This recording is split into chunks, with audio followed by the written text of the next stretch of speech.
ಈ ಭೂಮಿ ಮೇಲೆ ಇದ್ದು ಹೋಗೋದನ್ನು ನಾವು ಕೇಳ್ತಾ ಇರ್ತೀವಿ. ಅವರು ಹೇಳಲ್ಪಟ್ಟಂಥ ಯಾವ ತತ್ವ ಇದೆ ಅದನ್ನು ಯಾರ ಶ್ರೇಯಸ್ಸನ್ನು ಆಗಕ್ಕೆ ಸಾಧ್ಯ ಆಗ್ತದೆ. ಅದು ಎಲ್ಲಿದೆ ಅಂತಂದ್ರೆ ಅದು ಸರ್ವತ್ರ ವ್ಯಾಪಕವಾಗಿದೆ ಆ ಪರಮ ತತ್ವ. ಅದನ್ನು ತಿಳಿಸೋಕ್ಕೋಸ್ಕರವಾಗಿ ಪುರಾಣ ಮೂಲಕವಾಗಿ, ಶಾಸ್ತ್ರದ ಮೂಲಕವಾಗಿ, ಭಜನೆಯ ಮೂಲಕವಾಗಿ, ಸಂಗೀತದ ಮೂಲಕವಾಗಿ ನಾ ಹೇಳೋದು ಸುಲಭಲ್ಲ, ಆದರೆ ಈ ಆಯಾಮವನ್ನು ಜಪ ಧ್ಯಾನ ಪೂಜೆ ಅದರ ಮೂಲಕವಾಗಿ ಆ ಪರಮ ತತ್ವವನ್ನು ನಾವು ತಿಳ್ಕೊಳಕ್ಕೆ ಹೊರಟಿದ್ದೇವೆ ಅಂತ ಅರ್ಥ. ಅದರ ಸಲುವಾಗಿ ಮನುಷ್ಯ ಏನು ಮಾಡ್ತಾನೆ, ಏನು ಮಾಡಬೇಕು ಅಂತಂದ್ರೆ ದೃಜ ಕುಟಿಲ ನಾನಾಂ ಪತೋಚ ಅನೇಕ ಮಾರ್ಗನ ಶಾಸ್ತ್ರದಲ್ಲಿ ಪ್ರತಿಪಾದನೆ ಮಾಡಿಕೊಂಡು ಬಂದಿದ್ದಾರೆ. ಒಂದು ಶಾಸ್ತ್ರ ಅಲ್ಲ, ಎರಡು ಶಾಸ್ತ್ರ ಅಲ್ಲ, ಅನೇಕ ಸಾಧನೆಗಳನ್ನು ಶಾಸ್ತ್ರ ಎಲ್ಲವೂ ನಾವು ಮಾಡೋಕ್ಕಾಗಂಗಿಲ್ಲ. ಯಾಕಂದ್ರೆ ಅಲ್ಪ ಆಯು, ನಮ್ಮ ಆಯುಷ್ಯ ಭಾಳ ಅಲ್ಪವಾಗಿದೆ. ಅಲ್ಪ ಆಯು ವಿಘ್ನ ಕೋಟಯ, ಕೋಟಿಗಟ್ಟಲೆ ವಿಘ್ನಗಳ ನಮ್ಮ ಮುಂದೆ ಇವೆ. ತಸ್ಮಾತ್ ಸಾರಂ ವಿಜಾನೀಯ. ಹಾಗಾಗಿ ಸಾರಭೂತವಾದ ಅಂಶವನ್ನು ನಾವು ಇವತ್ತು ಈ ತಾಣದಲ್ಲಿ ತಿಳ್ಕೊಳ್ಳೋಕೆ ಹೊರಟಿದ್ದೇವೆ. ಆ ಸಾರಭೂತ ಅಂಶ ಅಂದರೆ ಯಾವುದು ಎಂಬುದನ್ನು ತಾವು ಒಂದು 20-25 ನಿಮಿಷಗಳ ಪರ್ಯಂತ ತಾವು ತಿಳ್ಕೊಳ್ಳೋಕೆ ಹೊರಟಿದ್ರಿ. ಯಾವುದೇ ಒಂದು ಅವ್ಯಕ್ತ ಶಕ್ತಿ ಇದೆ, ಆ ಶಕ್ತಿಗೆ ವೇದಾಂತದಲ್ಲಿ ಆತ್ಮ ಅಂತ ಕರೀತಾರೆ, ಆ ಶಕ್ತಿಗೆ ವೇದಾಂತದಲ್ಲಿ ಬ್ರಹ್ಮ ಅಂತ ಕರೀತಾರೆ. ವೀರಶೈವರು ಅದಕ್ಕೆ ಶಿವ ಅಂತಾರೆ, ಶಾಕ್ತರು ಅಂತಕ್ಕೆ ಶಕ್ತಿ ಅಂತ ಕರೀತಾರೆ, ಲಿಂಗವಂತರು ಅದಕ್ಕೆ ಲಿಂಗ ಅಂತ ಕರೀತಾರೆ. ಇರುವ ವಸ್ತು ಮಾತ್ರದು ಒಂದೇ. ದೇವನೊಬ್ಬ, ನಾಮ ಹಲವು ಅಂತ ಹೇಳಿದ ಹಾಗೆ ಒಂದು ಅವ್ಯಕ್ತ ಶಕ್ತಿ ಇದೆ. ಆ ಅವ್ಯಕ್ತ ಶಕ್ತಿ ಎಲ್ಲಿದೆ ಅಂತಂದ್ರೆ ಸರ್ವ ವ್ಯಾಪಕವಾಗಿದೆ. ಅದಕ್ಕೆ ವ್ಯಾಪಕ, ಸರ್ವತ್ರ ವ್ಯಾಪಕ ಆಗಿದೆ ಅಂತ ತಿಳ್ಕೊಂಡು ಅದಕ್ಕೆ ಏನು ಶಬ್ದ ಬಂತು ಅಂದ್ರೆ ಬ್ರಹ್ಮ ಅಂತ ಶಬ್ದ ಬಂತು. ಬೃಹತ್ವಾತ್ ಬ್ರಹ್ಮ ಅಂತ ಅರ್ಥ. ಆ ವ್ಯಾಪಕವಾದ ವಸ್ತುನೇ ನಮ್ಮ ಅಂತರಂಗದಲ್ಲಿ ಇದೆ ಅಂತ ತಿಳ್ಕೊಂಡು ಅದಕ್ಕೆ ಆತ್ಮ ಅಂತ ಕರೆದು. ಅಂತರಾತ್ಮ ಅಂದ್ರೆ ಅಂತರಂಗದಲ್ಲಿ ಇರೋದ್ರಿಂದ ಅದಕ್ಕೆ ಆತ್ಮ ಎಂಬ ಶಬ್ದ ಬಂತು.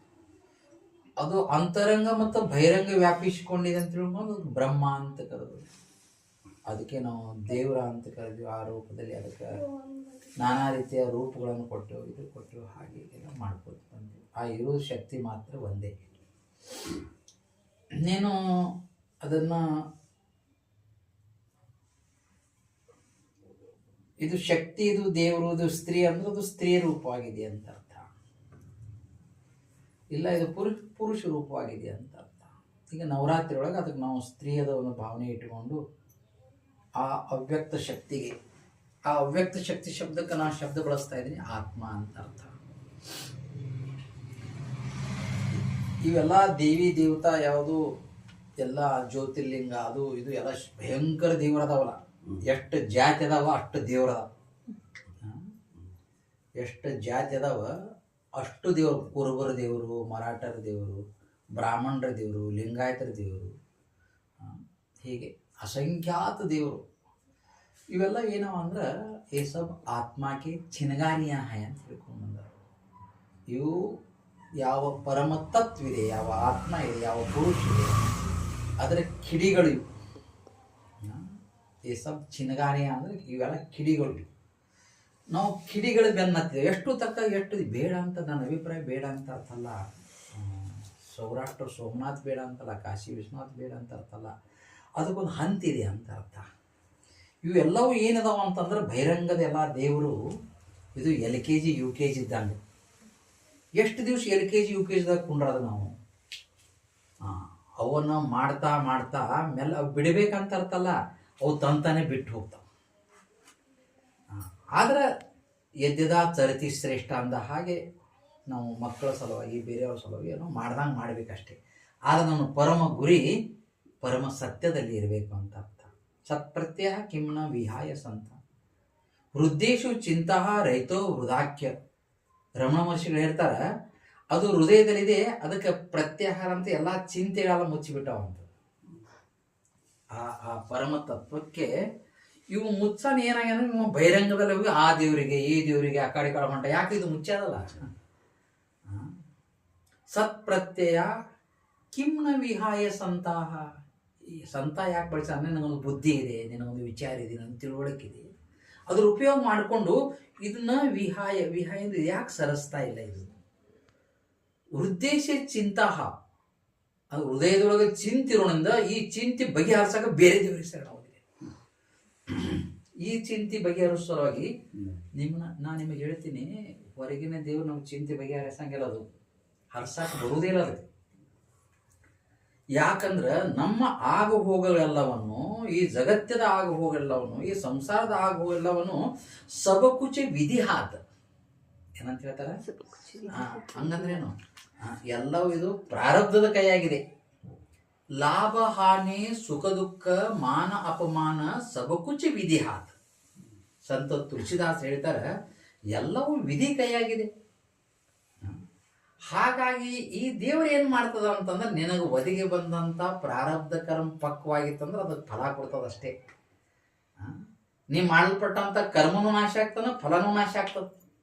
ಆಯ್ತೇನು? ಅದಕ್ಕೆ ಅವ್ರು ಹೇಳ್ಯಾರ, ಮೆಲ್ಲನೆ ಮೆಲ್ಲನೆ ಒಳಸರ ಉತ್ತ, ನಿಧಾನವಾಗಿ ಆ ದೇವರ ಆಸಕ್ತಿ ಕಡೆ. ನನ್ನ ದೇವರು ಅಂದ್ರೆ ಒಂದು ವಸ್ತು ಇದೆ, ಅದು ಅವ್ಯಕ್ತವಾಗಿದೆ, ಅದು ನನ್ನ ಒಳಗಿದೆ, ಎಲ್ಲ ಕಡೆಯೂ ಇದೆ. ನನ್ನ ಒಳಗೆ ಇರಲ್ಪಟ್ಟಂಥ ಅವ್ಯಕ್ತ ವಸ್ತುನ ಅರ್ಥ ಅದುವೇ ನಾನಿದ್ದೇನೆ ಅನ್ನೋ ಭಾವನೆ. ಇದಕ್ಕೆ ಅದ್ವೈತ ತತ್ವ, ಅದಕ್ಕೆ ಶಂಕರ ತತ್ವ ಅಂತ ಕರೀತಾರಂತ. ಈಗ ನೋಡ್ರಿ, ನಾನು ಬೆಳಕಿನಲ್ಲಿ ಇದ್ದೇನೆ, ಇದು ದ್ವೈತ. ನಾನೊಬ್ಬ, ಬೆಳಕೊಂದು, ಏನಾಯ್ತು? ದ್ವೈತ ಇದು. ನಾನು ಬೆಳಕಿನಲ್ಲಿ ಇದ್ದೇನೆ, ಇದು ದ್ವೈತ. ಬೆಳಕ ನನ್ನೊಳಗಿದೆ, ಇದು ವಿಶಿಷ್ಟ ಅದ್ವೈತ. ಅದು ದ್ವೈತ, ವಿಶಿಷ್ಟ ಅದ್ವೈತ, ಅದ್ವೈತ. ಬೆಳಕೆ ನಾನಾಗಿದ್ದೇನೆ. ಏನೇನಾಯ್ತು ಇವಾಗ? ದ್ವೈತ, ವಿಶಿಷ್ಟ ಅದ್ವೈತ, ಅದ್ವೈತ. ಇವೇ ಮುಖ್ಯವಾದ 3 ಮತಗಳು. ಇದರಿಂದ ಅನೇಕ ಮತವಾದಿಗಳನ್ನು ಹೊರಹೊಮ್ಮಿವೆ. ಅದಕ್ಕೆ ನಾನು ಬೆಳಕಿನಲ್ಲಿದ್ದೇನೆ, ಬೆಳಕು ನನ್ನೊಳಗಿದೆ, ನಾನೇ ಬೆಳಕಾಗಿದ್ದೇನೆ ಅಂತಂದ್ರೆ ನಮ್ಮ ಜೀವನನೇ ಧನ್ಯ ಆಯಿತು ಅಂತ ಅರ್ಥ.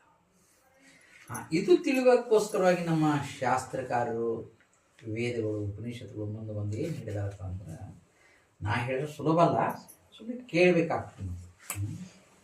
ನಾನೇ ಬೆಳಕು, ನಾನೇ ಸುಖ ಸ್ವರೂಪ, ಇದೆಲ್ಲ ಸುಮ್ಮನೆ ಓದಿ ಕೇಳಿ ಏನೋ ಹೇಳ್ತಾ ಇದೀವಿ ಅಷ್ಟೇ. ಅದು ನನ್ನ ಅನುಭವಕ್ಕೆ ಬರಬೇಕು ಅಂದ್ರೆ ನಾನು ಸಾಧನೆ ಮಾಡ್ಕೊಂಡು ಬರಬೇಕಾಗ್ತದೆ. ಸಾಧನೆಯಲ್ಲಿ ಅನೇಕ ಪ್ರಕಾರಗಳನ್ನ ಹೇಳ್ಕೊಂಡು ಬಂದರು. ವಿವೇಕ ಹೇಳಿದ್ರು, ವೈರಾಗ್ಯ ಹೇಳಿದ್ರು, ಶಮಾಶದ ಸಂಪತ್ತು ಹೇಳಿದ್ರು, ಮುಮುಕ್ಷತ್ವ ಹೇಳಿದ್ರು. ಇದನ್ನು ನಾನು ಮಾಡ್ತಾ ಮಾಡ್ತಾ ಮಾಡ್ತಾ ಹಂತವಾಗಿ ನಾನು ತಲುಪಿದಾಗ ನನಗೆ ಪರಮ ಸತ್ಯದ ಸಾಕ್ಷಾತ್ಕಾರ ನಮಗೆ ಆಗಕ್ಕೆ ಸಾಧ್ಯ ಆಗ್ತದೆ. ಒಂದು ಸಲ ಪರಮ ಸತ್ಯದ ಸಾಕ್ಷಾತ್ಕಾರ ನನಗೆ ಆಯಿತು ಅಂತಂದ್ರೆ, ಈ ಕಾಣುವ ಪ್ರಪಂಚ ಎಲ್ಲವೂ ದೃಶ್ಯಮಾನ ಪ್ರಪಂಚ ಕಾಣ್ತದೆ. ಯದಿ ದೃಶ್ಯಮಾನ ಪ್ರಪಂಚಂ ಆಶ್ರಯಿಸಿ ತದ್ ಬಂಧವಾನ್. ಎಲ್ಲಿವರೆಗೆ ನೀ ದೃಶ್ಯಮಾನ ಪ್ರಪಂಚವನ್ನ ಆಶ್ರಯಿಸ್ತಿ, ಅಲ್ಲಿವರೆಗೆ ನನಗಿದು ಏನಿದೆ? ಬಂಧನ ಇದೆ ಅಂತ ಅರ್ಥ. ಸ ಆತ್ಮವಾನ್ ಆಶ್ರಯಿಸಿತ ಮುಕ್ತವಾನ್. ನೀ ಆತ್ಮನನ್ನ ಆಶ್ರಯಿಸ್ತಿ ಅಂದ್ರೆ ಅದು ನೀ ಮುಕ್ತನಾಗ್ತಿ. ಇದು ಪ್ರಪಂಚ ದೃಶ್ಯಮಾನ. ದೃಶ್ಯ ಶಬ್ದಕ್ಕೆ ಅರ್ಥ ಏನಪ್ಪ? ಯದೃಶ್ಯಂ ತನ್ನಷ್ಟಂ. ಯಾವುದು ದೃಶ್ಯವಾಗಿದೆ ಅದೆಲ್ಲ ನಾಶವಾಗ್ತದೆ. ಇದೆಲ್ಲ ಸ್ವಪ್ನ ಇದೆ ಅಂತ ಶಾಸ್ತ್ರ ಹೇಳ್ಕೊಂಡು ಬಂದಿದೆ. ನಾವು ಮೆಲ್ಲಕ್ಕೆ ಎಲ್ಲಿಗೆ ಹೋಗ್ಬೇಕಾಗಿದೆ ಅಂದ್ರೆ, ಅಂತರ್ಮುಖಿ ಸದಾ ಸುಖಿ, ಬಹಿರ್ಮುಖಿ ಸದಾ ದುಃಖಿ. ಇವ ಎಲ್ಲೋ ದೇವಸ್ಥಾನಕ್ಕೆ ದೇವ್ರಿಗೆ ಹೋಗಿ ಬಂದ, ದುಡ್ಡು ಖರ್ಚಾಯ್ತು, ಆಯಾಸನೂ ಆಯಿತು, ನಿನಗೇನು ಸಿಕ್ತಪ್ಪ ಅಂದರೆ ಏನೂ ಸಿಕ್ಕಿಲ್ಲ. ಅದೇ ಸಮಯ ನೀನು ಜಪ, ಧ್ಯಾನ, ಯೋಗ ಮಾಡ್ತಾ ಮಾಡ್ತಾ ಮನಸ್ಸು ಅಂತರ್ಮುಖ ಒಯ್ದಿದ್ದೆ ಆದ್ರೆ ನಿನಗೆ ಉತ್ಕೃಷ್ಟ ವಾಸನ ಬೆಳೀತಿತ್ತು,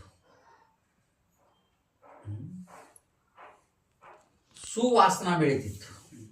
ಮತ್ತು ಅದು ಕುವಾಸನ ಇದೆ ಅಂದ್ರೆ ಇಲ್ಲ, ಅದು ವ್ಯರ್ಥ ಕರ್ಮ ಐತದು. ಮೋಗಾಶ, ಮೋಗ ಕರ್ಮ, ಮೋಗ ಜ್ಞಾನ ವಿಚೇತಸ. ಆ ದೇವರ ಬಗ್ಗೆ ತಿಳ್ಕೊಂಡು, ಪರಿಸರ ತಿಳ್ಕೊಂಡು, ಅದು ತಿಳ್ಕೊಂಡು ಅದು ವ್ಯರ್ಥ ಕರ್ಮ ಐತಿ ನಿಂದು. ಅದೇ ಸಮಯ, ಅದೇ ಮನಸ್ಸು, ಅದೇ ಭಾವನೆ ನೀನು ಅಂತರ್ಯಾತ್ರ ಮಾಡಿದ್ದೆ ಆದ್ರೆ ನಿನಗೆ ಶ್ರೇಯಸ್ಸನ್ನು ಉಂಟಾಗ್ತಿತ್ತು ಅಂತ ಅರ್ಥ. ಯಾವ